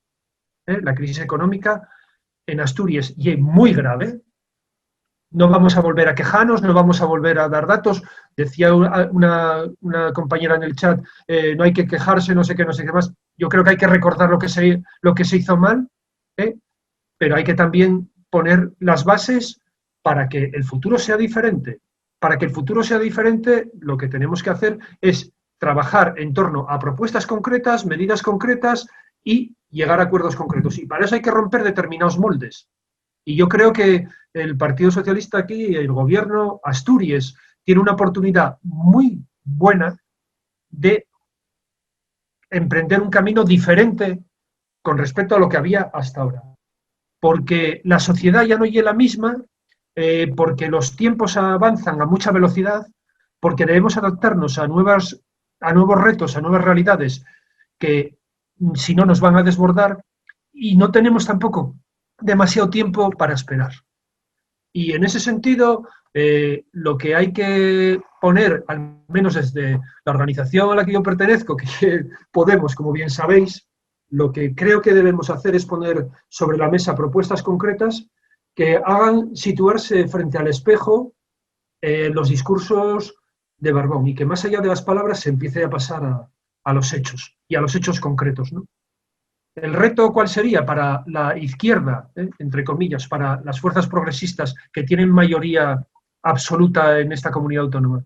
El reto sería poner al servicio de la mayoría social nuestra capacidad política para poder influenciar con unas medidas que sean transversalmente positivas para la gente. Y eso estamos en disposición de poder hacerlo. Pero también hay que jugar con el tacticismo, ese del que a veces se acusa a algunas fuerzas, pero ese tacticismo que pasa por intentar desmenuzar o destrozar a los grupos políticos intentando fomentar contradicciones, ¿no? Yo creo que Barbón está ante la prueba del algodón en este momento, porque por primera vez con una mayoría suficiente como tiene para poder concretar aspectos políticos, o sea, medidas políticas que sirvan para la gente, como se está haciendo en el gobierno, con todos los efectos que pueda haber, en el gobierno del Estado, pero con todos los efectos que pueda haber, y en este momento Barbón va a tener que elegir, ¿no? Va a tener que elegir si quiere seguir jugando a tuitear lo bien que estamos en Asturias y a la audacia que tengo y no sé qué, o lo que va a tener que hacer y pasar a lo concreto de las medidas, ¿no? Porque ahora necesitamos concreción, necesitamos pasos adelante y necesitamos sobre todo romper con viejos moldes que el partido al que pertenece Barbón, desde que tiene uso de razón y del que vive también desde el que tiene uso de razón, que es muy legítimo, yo no lo cuestiono, pues yo creo que debería imprimir una manera diferente de enfocar la política asturiana. Nosotros, Podemos, lleva pocos años como partido, de pocos años de existencia, pero sí creo que tiene un bagaje importante y una capacidad de influencia que nadie hubiera supuesto hace muchos años. En Asturias también es posible hacer eso porque creo que somos una fuerza que estamos al servicio de la mayoría. Gracias, Quique. Sara, yo te iba a preguntar, bueno, dos cosas. La primera, algo que leía de Guillermo Rendueles, que hablaba de que en los barrios obreros asturianos más de la mitad de las mujeres de más de 60 años consumían ansiolíticos, ¿no? Y de cómo el paso tú eres psicóloga, ¿no? Y el paso de la desindustrialización pues ha tenido impacto también en la salud mental, en problemas de alcoholismo, en depresiones, etcétera. Y cómo puede afectar esto en una fase de incertidumbre, ¿no? Donde hay una incertidumbre social, política, laboral, etcétera, cómo influye, ¿no? Y luego te quería preguntar sobre digamos como que la llegada de Podemos de alguna manera recoge el empuje de unas generaciones del 15M, también que conectan con gente que venía luchando históricamente, ¿no? Pero de alguna manera recoge un influjo de un momento político donde una parte muy joven de la población empieza a hacer política ante un bloqueo generacional, ¿no? Una generación que ya no es la generación más joven que está ahora entrando a hacer política y a hacer acción social, ¿no? Bueno, ¿cuáles son los retos para esta generación que es, en muchos casos, ya posterior al ciclo del 15M, ¿no? ¿Cómo crees tú que puede interpelar o hacer política para una nueva generación? Vale. Quería rescatar una pequeña cosa que se me olvidó decir antes en la anterior pregunta sobre el gobierno feminista, y es que creo que hay que hablar mucho sobre ello, y es que creo que la gestión de la educación más en estos tiempos de pandemia, es un tema profundamente feminista, son las mujeres quienes durante el confinamiento sostuvieron los hogares y sostuvieron esa escuela online con los hijos y las hijas en casa, y es terrible que unos cuantos meses después se hayan encontrado con esta respuesta tan desastrosa. Me parece que no es estar mucho a la altura de llamarse feministas. La gestión de la educación en tiempos de COVID, la verdad. Eso por un lado. Por otro lado, en la pregunta que me hacías respecto a cómo puede estar afectando a la salud mental este contexto, especialmente a la gente joven. Por ejemplo, el otro día, un caso concreto que yo creo que sirve para explicar bastante cómo estamos viviendo, cómo estamos a nivel de salud mental. Una amiga mía iba a hacer el examen de oposición este año y evidentemente se pospuso por el confinamiento y por la crisis sanitaria. Estuvo echando currículums por todas partes, incluso por Madrid, y la llamaron el otro día para trabajar en el Carrefour de Madrid y se lo está pensando. O sea, su proyecto vital ahora mismo es igual irse a Madrid, estando en las condiciones en las que está, a trabajar al Carrefour, porque su nivel de desesperación y de vivir en el día a día no puedo aguantarlo, y ese es el nivel. Y a mí lo que me preocupa es que estamos normalizando vivir de esa forma, con unos niveles de ansiedad, con unos niveles de incertidumbre que nos afectan mucho en el día a día, y que si estamos bien yo creo que es porque nos acabamos sosteniendo en las redes comunitarias, en las redes de amistad que vamos formando, aunque aquí muchas veces tiene que ser a través de Skype con las amigas que están en Madrid, en Londres, etcétera, pero al final es eso lo que nos está salvando un poco, la verdad. Y por eso me parece más importante que nunca, y lo que decía un poco en mi primera respuesta, yo creo que esto hay que politizarlo, hay que decir a la gente joven que vivir así no es vivir bien, y que otra forma de vivir tiene que ser posible, y eso pasa mucho por todas las fuerzas de los espacios de la izquierda, del progresismo, de dibujar ese horizonte y de dar esas expectativas y de otro futuro, especialmente a la gente joven para combatir un poco esa salud mental o esa inestabilidad con la que vivimos, y que choca, por cierto, generacionalmente mucho con nuestros padres también. No entienden muy bien cómo va a ser nuestras vidas, y también nos culpabilizan en cierta manera con esos temas. Vale, esa pregunta. Y luego la que me hacías respecto con el tema del ciclo 15M, yo creo que hay una cosa que es un aprendizaje muy, muy, muy, muy valioso que nos llevamos la gente joven, que cuando pasó el 15M éramos muy jóvenes, y que creo que en estos tiempos es especialmente importante y hay que recordarlo, que fue que una forma de hacer política con propuestas radicalmente transformadoras, hablando a la mayoría, es posible. Y creo que ese aprendizaje es con el que nos tenemos que quedar, y el que nos tiene que empujar también con un horizonte, yo creo, republicano, especialmente para la juventud, que yo creo que tiene que ser quien empuje, porque es la que no está entendiendo qué está pasando con este modelo de Estado y con este jefe de Estado. Y el eje vertical, empujar en ese horizonte con ese aprendizaje que nos llevamos del 15M, y con el eje vertebrador de las condiciones materiales de la democracia, que tiene mucho que ver con lo que el feminismo, y especialmente con el tema de cuidados, que yo creo que las políticas de los cuidados son políticas palanca para transformar el resto de políticas públicas, y sobre todo que nos permiten pensar en ese horizonte de transición que ponga la vida en el centro, que lo repetimos muchas veces, pero que es verdad, que ponga ese cuidado colectivo de la vida de todas las personas en el centro, quien nos tiene que guiar en estos tiempos un poco extraños, complicados, duros. Vale.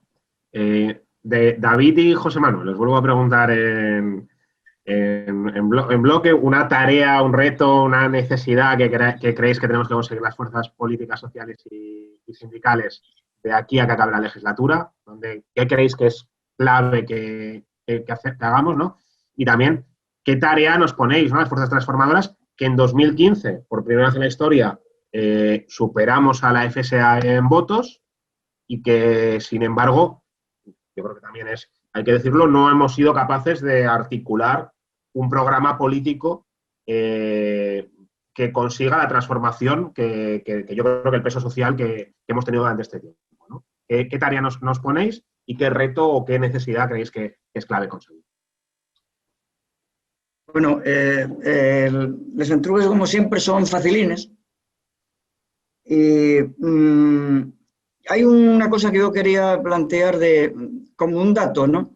El año pasado hízose una encuesta entre los estudiantes de la Facultad de Económicas d'Ubieu de cuáles eran los 3 sectores fundamentales para el futuro de Asturias. Y contestaron 3. Innovación tecnológica, agroindustria y medio ambiente. Justamente los 3 sectores que más descuido el gobierno de Asturias históricamente, y al gobierno de España lo mismo. Eso es curioso. O sea, tenemos una gente que está formándose que tiene muy claro por dónde van las cosas. Y unas clases dominantes que no solamente ya que no lo tengan claro, ya que no quisieron nunca tenerlo claro. Eso es importante.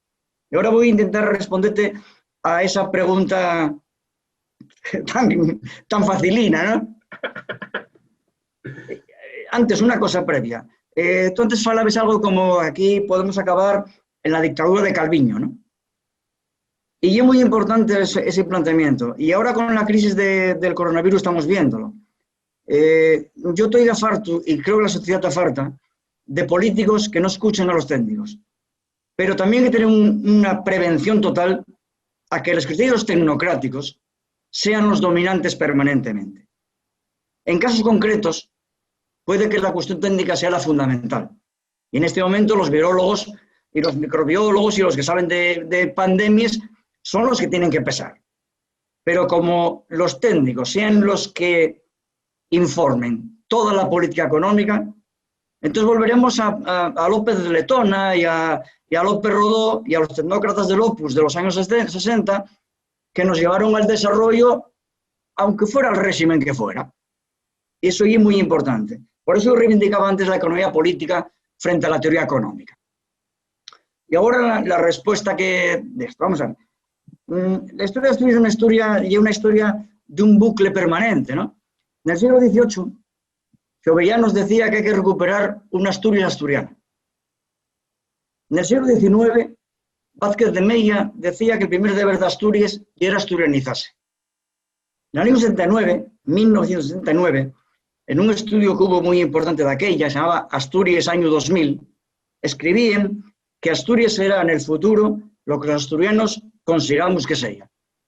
Y este año, en el 2020, con motivo del Día Nacional, del día 8 de septiembre, aparecía en la prensa un montón de gente que decía cosas como necesitamos un relato, necesitamos recuperar la ciudadanía en la sociedad civil, necesitamos reforzar la identidad. O sea, necesitamos todo lo que se negaron los gobiernos, los formadores de opinión y las clases dominantes de la transición para acá. Eso es un elemento importantísimo. Esa pregunta que tú hacías de qué es lo que hay que hacer, cuál es el punto que de aquí al año 23 creo que ponías, mírame un poco igual el horizonte temporal, pero bueno, vamos a ver. La crisis económica que padece Asturias, que parece que hay una crisis permanente, en los 70 fue más dura en el resto de España y el resto de Europa. En los 90 también. En la recesión del 2008 también. Veremos a ver cómo resulta la que nos viene encima, como decía Sara en antes, ¿no? En una intervención que a mí me prestó mucho. Bueno, ¿por qué? ¿Dónde está nuestra diferencialidad? ¿Por qué tenemos puertos sucios? ¿Por qué tenemos incineradores, regasificadores e inmigración juvenil a cualquier respuesta a esta crisis? Molinillos en el suroccidente, avanzados por el centro, térmiles por todos los sitios a 1 millón de personas mal contadas. Pues no llegó por falta de tecnología. La industria asturiana de bienes de equipo está a la altura de las principales industrias de bienes de equipo de Europa. Y dentro de España, solo el País Vasco ya es comparable a nuestra industria de bienes de equipo. O sea que no nos falta ni tecnología, ni innovación empresarial, en algunos sectores. Hay otros que son una rémora. No nos falta innovación. El Parque Tecnológico de Sesión está en este momento punteros dentro del reino.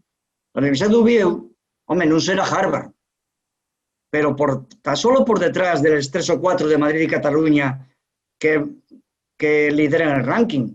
Está a la altura de los demás y por encima de la mayoría. No será falta de cualificación laboral, que Asturias siempre fue el país con mayor cualificación laboral de toda España, y sigue siéndolo. Y estamos perdiéndolo también. Entonces vamos a ver, si tenemos tecnología, tenemos innovación, tenemos cualificación laboral, ¿cuál es la diferencialidad que tenemos para tener una crisis económica permanente? Pues la nuestra diferencialidad ya que tenemos permanentemente una crisis política. La económica es la que más se ve porque es la que sufre la gente cuando va al paro, cuando suben los precios, cuando tiene el problema de la vivienda, evidentemente, y es la que más sufrimos directamente. Una crisis política. Y por eso, ¿cuál es para mí el elemento fundamental? Y voy a salir fuera del discurso económico, para que vean que los economistas de vez en cuando también somos personas humanas. Somos gente así. Y es la reforma política. Y concretamente la reforma del Estatuto de Autonomía. Metiendo en ese relato que se dice, la identidad, el futuro, asturianizarlo, y con 3 o 4 elementos fundamentales. Primero, plenas competencias. Si no tenemos competencias en un Estado descentralizado, no tenemos capacidad de intervención. Barbón, que tanto se enchipó en esta crisis pasada, decía, yo cerraría Asturias, pero no puedo. Ay, amigo, ¿quién impidió que tuvieras esas competencias? El partido tuyo, durante los 40 años que gobernó. Eso es importante. Llevar la oficialidad, que es un elemento fundamental de identificación nacional. Y introducir instrumentos de coordinación económica. Y como decía Zapico, muy bien dicho, y meter en el estatuto la participación pública y los instrumentos de intervención. Un gobierno que no puede intervenir económicamente no es un gobierno, y una delegación, y un virreinato. Y así, Alemania, los Länder, tienen una capacidad de intervención pública impresionante. Falamos de Sajonia, pero Baviera lo mismo. Y las grandes empresas del Ruhr tienen una intervención pública, en algunos casos directa, pero en otros por lo menos indirecta, que aquí ni soñamos. Y eso es un problema claramente del cambio político. Si no hay cambio, si no se supera la crisis política, difícilmente superaremos la crisis económica, porque no tenemos capacidad, porque somos pocos, porque somos una sociedad muy desvertebrada. Y para mí eso es lo fundamental. Yo creo que los grupos que estáis ahí intentando hacer algunos cambios, para mí lo fundamental es que consigáis la modificación del estatus de España dentro del reino, con un cambio en el estatuto, que meta las plenas competencias, que meta la oficialidad y que meta la intervención pública directa. Y aplicar y transponer el artículo de la utilidad pública que está en la Constitución y que está en el Tratado de la Unión Europea, donde se dice que en último término la riqueza tiene una riqueza que es propiedad colectiva y que todo lo que suponga la propiedad colectiva puede ser intervenida en determinadas circunstancias. Esto no quiere decir que se vaya a hacer aquí el Gosplan soviético, ni mucho menos. No soy yo precisamente sospechoso de prosovietismos, pero si una cosa no permite el desporpolle y el desendolco de la gente, sencillamente se interviene. Y si no quieres intervenir, tienes lo muy fácil, no gobiernas. José Manuel. Sí, muchos deberes veo que se ponen encima de la mesa. Hay por delante una tarea pues muy ardua y muy dura, ¿no? Yo la mejor definición que escuché del Partido Socialista fue en boca de Felipe González cuando decía que el PSOE es un partido accidentalista. Con la misma capacidad se definen como republicanos, pero con la misma fuerza en el día a día sostienen la monarquía. Con la misma firmeza quieren desarrollar políticas sociales, pero a la vez pues Modifican la Constitución, el artículo 135 de la Constitución española, que evita que no se puedan hacer en este país otras políticas que no sean neoliberales porque el déficit público está constitucionalizado. Por eso quiero decir que hoy se apuesta por una geometría variable en el Parlamento asturiano. Yo creo que no habría mayor dificultad para que hubiese un contexto de estabilidad si se generan confianzas y programas políticos que se puedan consensuar entre las izquierdas en Asturias. Porque es un momento fundamental hacerlo. Nos jugamos el futuro de Asturias en una legislatura donde hay que poner las bases para generar esas confianzas y esas políticas que permitan levantar la cabeza y poner las luces largas para saber qué Asturias queremos en el año 2050. Anteponer el interés general al interés partidista. Las contradicciones, si sirven para algo, es para caminar, para superarlas, pero trabajar desde la visión global, actuando localmente. Y eso para nosotros significa que la ciudadanía está fartuca de análisis y anorexia de soluciones y de propuestas. En ese sentido, nosotros en abril planteábamos un plan asturiano de recuperación con 50 medidas muy concretas ya para afrontar lo urgente que es la crisis sanitaria, vencer al virus, pero también lo importante que es luchar contra la desigualdad y apostar por la recuperación económica. Y esas 50 propuestas, en buena medida, están recogidas en el acuerdo de concertación, el CREA, Concertación para la Recuperación de Asturias, con 640 millones de euros comprometidos a invertir en 16 meses, con 182 medidas, que van desde 112 millones para ayudar a las empresas que lo están pasando mal, para meter liquidez, para buscar nuevos proyectos, 152 millones para generar políticas activas de empleo, sobre todo a gente joven, mujeres, personas desempleadas de larga duración, 180 millones para educación, sanidad, políticas sociales, 100 millones para el reto demográfico, la figura de la delegada de igualdad en las empresas, pero todo eso, si no hay presupuestos, no podrá caminar.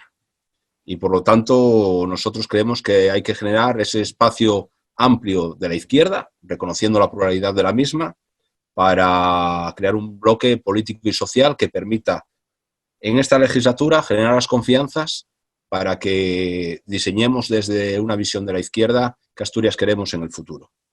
Porque los retos son muchísimos, como hemos visto a lo largo de esta mañana.